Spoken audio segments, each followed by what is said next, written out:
Mira, el twirling és un esport molt complet, on treballen a nivell psicomotricitat moltíssim, perquè aprenen elements d'acrobàcies, elements gimnàstics, com pot ser una tombarella, com pot ser una roda. Treballen molt la coordinació, treballen molt l'equilibri. A nivell afectiu és molt important perquè, a part de que aprenen a compartir amb els amics i tal, treballem molt en formes jugades, aprenen a guanyar i a perdre, que és molt important. El twirling aporta sobretot coordinació, psicomotricitat, companyerisme i molta responsabilitat. I les atletes molta elasticitat i molta força, i força de voluntat. Sí, n'hi ha més nenes que nens, però la veritat és que cada vegada els nens s'interessen més per aquest esport.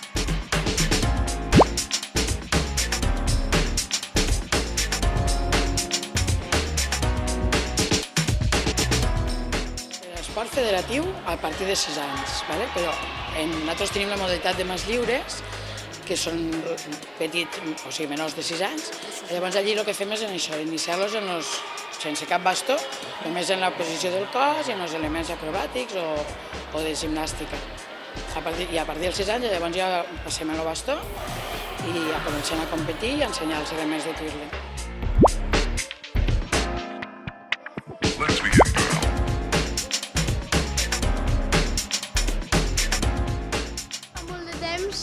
Ho vaig veure i al rei i m'agradava i li vaig dir a la meva mare que m'apuntés. El twirling és un esport que te fa fer més gran i que t'ajuda molt. I no és gaire difícil posar a nivell, que és molt divertit. Viatges, jugues a hotels i moltes coses. Hi ha nens que quan es trobes pel passillo o alguna cosa i te diuen ho has fet molt bé, doncs t'estan demostrant companyerisme i coses, i llavors te fas amic d'ells.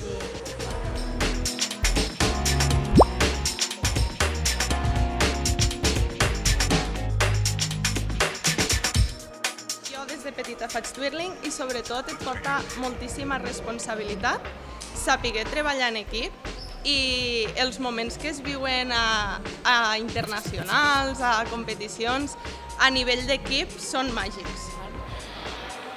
Guanyen molt en autoestima per a ells mateixos, en confiança, en control i, per exemple, a l'hora dels estudis també és molt important perquè el twirling és un esport molt precís que són en comptes de 8. Llavors els crios aprenen a comptar i la precisió, com te deia, no? Llavors això a l'hora d'estudiar els ajuda perquè estan acostumbrats a un treball, entens?